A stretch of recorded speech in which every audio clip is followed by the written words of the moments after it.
The first time I hit $10,000 in my savings account, I did something weird. I just stared at it. I refreshed my banking app like 6 times because I genuinely didn't believe the number was real. And here's the thing, it wasn't even that much money. I couldn't buy a new car with it. I couldn't put a down payment on a house. I definitely couldn't retire. But something felt fundamentally different.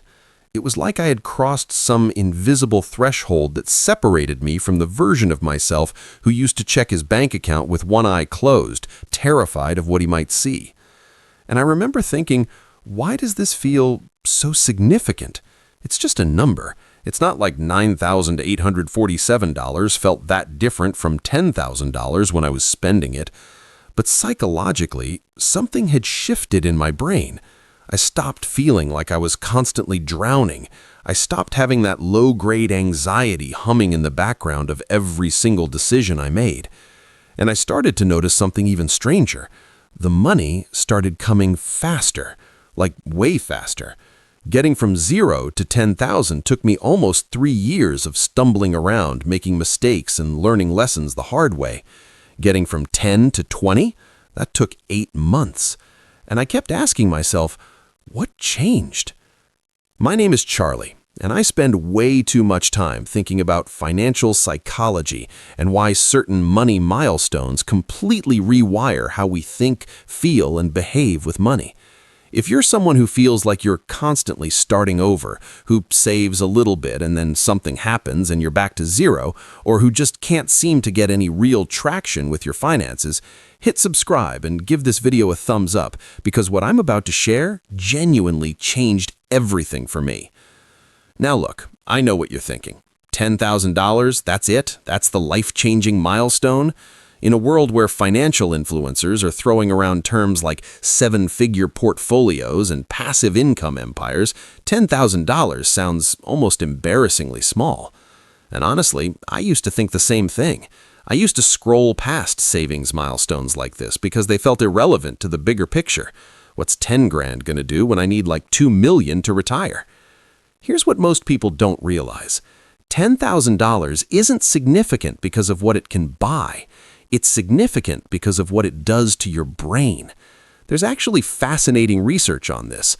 A study published in the Journal of Consumer Psychology found that reaching specific financial thresholds triggers measurable changes in decision-making patterns, risk tolerance, and even stress hormone levels.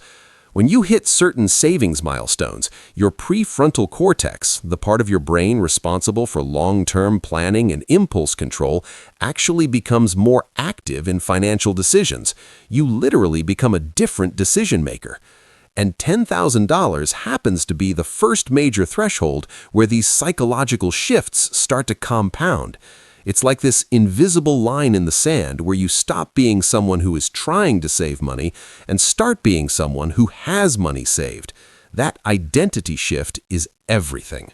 Let me walk you through why this specific number matters so much. First, there's the emergency buffer effect. Financial planners have been telling us for decades to save 3 to 6 months of expenses for emergencies, right? For the average American household, which spends about $6,000 a month, according to the Bureau of Labor Statistics, $10,000 represents roughly 6 to 8 weeks of complete income replacement. Now, that's not 3 to 6 months, but here's the thing. Most financial emergencies aren't total income replacement situations. They're car repairs, medical bills, home maintenance, unexpected travel for family emergencies. The average unexpected expense in America is around $1,400. With $10,000, you can absorb 7 of those hits without going into debt. 7! That's not nothing. That's a completely different relationship with uncertainty. This is where it gets interesting. When you have that buffer, you stop making decisions from a place of financial panic. And let me tell you, panic is expensive. A study from the Financial Health Network found that financially stressed individuals pay an average of $500 more per year in late fees, overdraft charges, and high-interest debt just from poor timing decisions driven by anxiety. They're not making bad choices because they're stupid. They're making bad choices because they're operating from their amygdala instead of their prefrontal cortex. fear literally hijacks your decision-making hardware. Now, you might be thinking, okay, Charlie, that's great, but I can barely save $500, let alone $10,000. How is this even relevant to me? And I hear you, I really do. When I was making $32,000 a year at my first job, the idea of saving $10,000 felt like someone telling me to casually save up for a trip to the moon. The math just didn't seem to work. But here's what I learned, and this completely changed my trajectory. The path to $10,000 isn't about massive windfalls or perfectly optimized budgets. It's about psychological momentum. It's about building what researchers call financial self-efficacy, which is just a fancy way of saying you start to believe you're actually capable of hitting financial goals. Let me give you a real example. When I started, I couldn't save $500 in a month. I just couldn't. Every time I tried, something would come up. An unexpected bill, a social event I felt obligated to attend, some random purchase that seemed essential at the time. So I stopped trying to save $500. Instead, I started with $50. I set up an automatic transfer for $50 every time I got paid. And I know, $50 sounds useless. At that rate, it would take me over 16 years to hit $10,000. But here's what happened. After 2 months of that $50 transfer, I had $200 sitting in a separate account. And I realized something. I hadn't noticed the $50 missing. At all. My lifestyle hadn't changed. I wasn't suffering. I wasn't depriving myself of anything meaningful. So I bumped it to $100. Same thing. Didn't notice. Bumped it to $150, then $200. Within 8 months, I was automatically transferring $400 per paycheck into savings, and I genuinely could not tell you what I was spending that money on before. It just disappeared into the void of unconscious spending. This is the psychological principle at work: adaptation. Humans adapt to almost anything, including lower spending levels, way faster than we think we will. There's a famous study from Princeton where researchers found that people's predicted emotional responses to financial changes were dramatically wrong. We overestimate how much we'll miss the money we save, and we overestimate how much happiness we'll get from the things we buy. Both predictions are reliably incorrect. Knowing this, you can essentially hack your own psychology by making savings automatic and invisible, letting adaptation do the work while you're not paying attention. Now look, I want to talk about what actually happens when you hit $10,000, because it's not just about the emergency buffer. Something else starts to happen, and this is the part that accelerated everything for me. When you have $10,000 saved, you start to see your money differently. Instead of seeing a number in an account, you start seeing options. You start thinking about what that money could become. And for the first time, the math of compound interest stops being abstract and starts being real. Here's what I mean. At $10,000, if you put that money into a broad market index fund that averages, let's say conservatively, 8% annually, that money becomes $21,589 in 10 years. You literally double your money by doing absolutely nothing. At $1,000, that same growth gets you to $2,158. Still nice, but psychologically, doubling from $1,000 to $2,000 doesn't feel like much. Doubling from $10,000 to $21,000? That feels like something. That's a used car. That's a significant chunk of a down payment. That's options. And here's the thing about options. Options create more options. This is what wealthy people understand that everyone else misses. Money isn't just a medium of exchange, it's a source of leverage. When you have $10,000, you can negotiate differently. You can take calculated risks that broke people simply cannot take. Let me give you a concrete example. A friend of mine was stuck at a job paying $45,000 a year. She was good at her job, probably deserved $60,000, but she was terrified to negotiate or look elsewhere because she was living paycheck to paycheck. If she pushed too hard and got fired, she was done. One missed paycheck and she'd start missing rent. So she stayed quiet, stayed stuck, and stayed underpaid.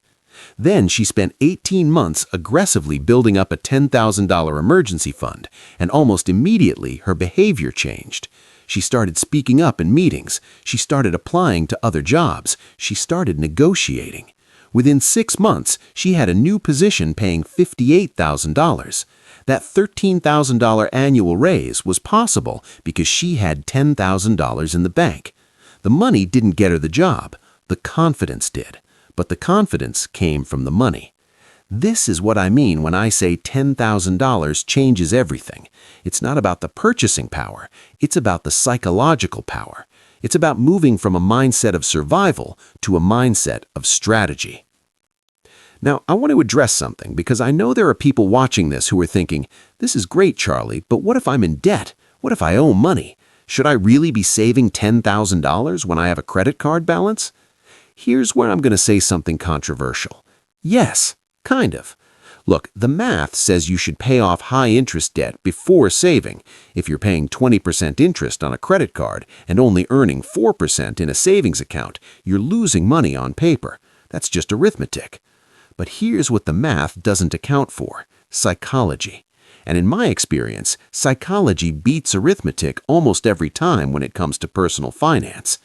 There's research from behavioral economists that found people who build a small emergency fund first, even while carrying debt, are significantly more likely to become debt-free than people who throw every dollar at debt without a savings buffer. The study, published in the Journal of Consumer Affairs, found that having even a few $100s in emergency savings reduced the likelihood of additional debt accumulation by 40%. Why? Because life happens. Your car breaks down, your kid gets sick, your hours get cut, and when you have no buffer, you reach for the credit card and you're right back where you started. It's demoralizing. It destroys your sense of progress, and most people just give up. So here's what I actually recommend, and this is the strategy that worked for me. I call it the parallel path approach. You save a small emergency buffer, let's say $1,000 to $2,000 first. That's your life happens fund. Then you attack your high-interest debt aggressively. But here's the key. Once that high-interest debt is gone, you don't increase your lifestyle. You redirect every single dollar that was going to debt payments directly into savings. Your lifestyle stays exactly the same, but your net worth starts climbing. Using this approach, most people can hit $10,000 in savings within 12 to 18 months of becoming debt-free. And because you built the habit of living below your means during the debt payoff phase, you don't even feel the sacrifice. This is where it gets interesting, though. Once you hit 10,000, you cross into what I call the momentum phase, and this is where everything starts to accelerate. Here's the psychological shift that happens. For most of your financial life, you've been fighting against the current. You save a little, something happens, you spend it. You try again, something else happens. It's exhausting. It feels like you're running on a treadmill. But at $10,000, something changes. The current starts working with you instead of against you. You're earning noticeable interest. You're not dipping into savings for emergencies because your buffer is actually meaningful now. And you start to see real, visible progress month over month. That visibility matters enormously. Another study, this one from the National Endowment for Financial Education, found that visual representations of financial progress increase savings rates by up to 23%. When people can see their money growing, they save more. When growth is invisible or negligible, motivation collapses. At $10,000, your growth becomes visible. If you're earning 5% interest, that's $500 a year, over $40 a month just showing up in your account for doing nothing. You watch the number tick up and something in your brain starts to click. This is working. This is actually working. And here's the part nobody talks about. Once you believe something is working, you double down. You start finding extra money to save. You start questioning purchases you never questioned before. You start optimizing without feeling deprived because you're not chasing some abstract future goal anymore. You're building on visible, tangible progress. I remember after I hit 10,000, I suddenly became obsessed with getting to 20. It wasn't even about the money anymore. It was like a game. How fast can I make this number grow? And I started seeing opportunities everywhere. I negotiated a small raise at work, I sold a bunch of stuff I wasn't using, I picked up a small side project on weekends. None of these things felt like sacrifices. They felt like moves in a game I was finally winning. The $10,000 mark is what game designers would call a level up moment. Your capabilities expand, your options multiply, and you want to keep playing. Now, let me get practical for a second, because I want you to actually do this, not just feel inspired and then forget about it. Here's my step-by-step framework for hitting $10,000, designed for people who have struggled with saving in the past. First, open a separate savings account at a different bank. This matters more than you think. When your savings is sitting right next to your checking account, it doesn't feel like savings. It feels like money you haven't spent yet. Psychological distance is real. Put it somewhere you can't see every time you check your balance. Second, start with an automatic transfer that's embarrassingly small. I'm talking $25 or $50. Don't tell me you can't afford that. You probably spent more than that on random stuff last week without thinking about it. The goal isn't to save a meaningful amount immediately. The goal is to build the habit and prove to yourself that you won't die without that money. Third, increase by 10% every month. If you start at $50, next month you're at $55, then $60, then $66. This feels like nothing in the moment, but after a year, you're saving over $150 per month, and you adapted so gradually you didn't even notice. Fourth, create a visual tracker. This can be as simple as a piece of paper on your wall with 10 boxes, each representing $1,000. Color one in every time you hit a milestone. This sounds childish, but it works. Your brain responds to visual progress in ways that numbers on a screen can't replicate. Fifth, set a specific deadline. Vague goals produce vague results. Pick a date, write it down, tell someone. A study from the Dominican University found that people who wrote down their goals and shared them with a friend were 33% more likely to achieve them than people who just kept goals in their head. And finally, plan for setbacks. You're going to dip into this money at some point. Something is going to happen. That's not failure. That's exactly what the money is for. The key is having a plan for how you'll rebuild. Every time you have to use your emergency fund, commit to replacing the money you took within 90 days, plus adding 10% extra. This turns setbacks into building blocks. Look, I know this all sounds simple, and honestly, it is simple, but simple doesn't mean easy. The reason most people never hit $10,000 isn't because they don't know how to save money. It's because they don't believe they're the kind of person who has money saved. They've tried before and failed. They've internalized a story about themselves that says they're bad with money, that financial stability is for other people, that they'll get around to it someday. Here's the thing. That story is just a story. It's a narrative you've constructed based on past experiences. And the beautiful thing about narratives is that they can be rewritten. Every day you save something, anything, you're adding a sentence to a new story. A story where you're someone who makes progress, someone who builds, someone who's moving in the right direction even when it's slow. $10,000 isn't a magic number, but it's the first major proof point that your new story is real. It's concrete evidence that contradicts the old narrative. And once you have that evidence, everything else becomes possible. So here's my challenge to you. Stop watching videos about becoming a millionaire. Stop dreaming about passive income and financial freedom. All of that is noise right now. Focus on the first milestone that actually changes something. Focus on $10,000. Because here's the truth that nobody wants to tell you. Every wealthy person you've ever admired hit this milestone too. They all had a moment where they looked at their account and saw $10,000 staring back at them. And that moment mattered, not because of what they could buy, but because of who they became. You're closer than you think, and once you cross that line, you'll understand exactly what I mean. I'll see you in the next one.